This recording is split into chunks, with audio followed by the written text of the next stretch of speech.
कटिहार में युवा प्रतिभाओं का जलवा, अब बिहार विधानसभा में रखेंगे अपने विचार।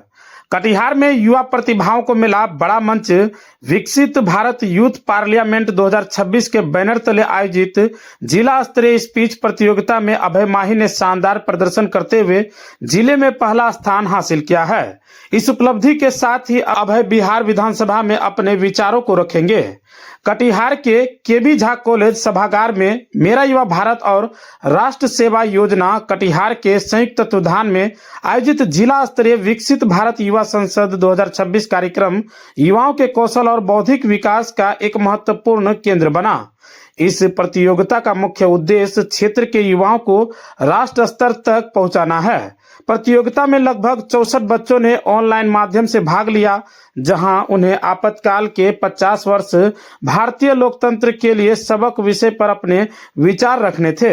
अभय माही ने इस विषय पर अपनी बात को प्रभावशाली ढंग से रखा और न केवल प्रतियोगिता उत्तीर्ण की बल्कि जिले में प्रथम स्थान प्राप्त कर बिहार विधानसभा के लिए भी चयनित हो गए। इस कार्यक्रम में मुख्य अतिथि के रूप में पूर्व उप मुख्यमंत्री सह वर्तमान कटिहार सदर विधायक श्री तारकिशोर प्रसाद उपस्थित रहे, जिन्होंने युवाओं को लोकतांत्रिक प्रक्रियाओं से अवगत कराने और उन्हें राष्ट्र निर्माण में सक्रिय भूमिका निभाने के लिए प्रेरित किया। विशिष्ट अतिथि महापौर कटिहार नगर निगम श्रीमती उषा अग्रवाल जी ने युवाओं को संबोधित करते हुए कहा कि यह मंच युवाओं को आत्मनिर्भर बनाने और उनके कौशल को निखारने में सहायक होगा। कार्यक्रम का विधिवत शुभारंभ मुख्य अतिथि तारकिशोर प्रसाद, महापौर उषा देवी अग्रवाल, प्राचार्य डॉक्टर संजय कुमार सिंह, निर्देशक DRDA सुदामा प्रसाद सिंह, जिला युवा अधिकारी जनक राज मीना और बबन झा ने संयुक्त रूप से दीप प्रज्वलित कर किया। मंच संचालन राष्ट्र सेवा योजना के कार्यक्रम पदाधिकारी डॉक्टर जितेश कुमार ने किया। प्रतियोगिता के निर्णायक मंडल में सुदामा प्रसाद सिंह, ब्रजमोहन प्रसाद यादव, डॉक्टर मिलन कुमार, डॉक्टर रमेश कुमार सिंह और डॉक्टर राजीव कुमार सिंह शामिल थे। इस प्रतियोगिता में प्रथम स्थान अभय कुमार रजक ने प्राप्त किया, जबकि दूसरे स्थान पर विद्या कुमारी, तृतीय पर रिमझिम कुमारी, चतुर्थ पर दामिनी कुमारी और पंचम स्थान पर मेघा कुमारी रही। ये सभी 5 प्रतिभागी अब राज्य स्तरीय विकसित भारत युवा संसद के लिए चयनित हो गए हैं और आगामी बिहार विधानसभा में अपने विचार को प्रस्तुत करेंगे। इस अवसर पर कार्यालय सहायक विक्रम कुमार मंडल, माय भारत युवा स्वयंसेवक अंजलि कुमारी, संजना कुमारी, स्वाति कुमारी, नीलू कुमारी, मिथिलेश कुमार, आनंद कुमार, युवा विकास संगठन के अध्यक्ष आतिश कुमार पांकर के साथ साथ महाविद्यालय के सभी शिक्षक और कर्मचारी भी उपस्थित रहे। यह कार्यक्रम युवाओं को न केवल अपनी बात रखने का अवसर प्रदान करता है, बल्कि उन्हें देश के लोकतांत्रिक ढांचे को समझने और उसमें सक्रिय भागीदारी के लिए भी प्रेरित करता है।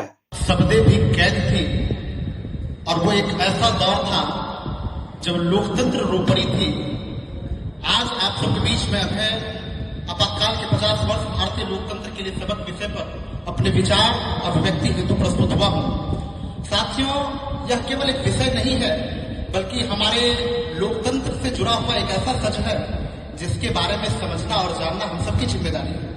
25 जून 1975 की रात तत्कालीन प्रधानमंत्री श्रीमती इंदिरा गांधी जी ने देश में आपातकाल की घोषणा की। अनुच्छेद 352 के अंतर्गत देश की सुरक्षा का हवाला देकर भारत के लोकतंत्र को कुछ समय के लिए स्थगित कर दिया गया था। क्या हुआ था उस दौर में? प्रेस पर सेंसरशिप लगा दी गई थी, अखबारों की हेडलाइन छपने से पहले सरकारों की अनुमति होना तय हो गई थी, न्यायपालिका बाधित हो गई थी और यहां तक कि आंदोलनकारी और विपक्ष के तमाम नेताओं को बिना मुकदमे के जेल में डाल दिया गया था। पूरा देश एक सन्नाटे में डूब गया था और यह सब कुछ एक लोकतांत्रिक देश में भारतीय संविधान के नाम पर हुआ। जब संविधान मौन हुआ था, संसद भी लाचार थी, कलम थमी थी सबकी।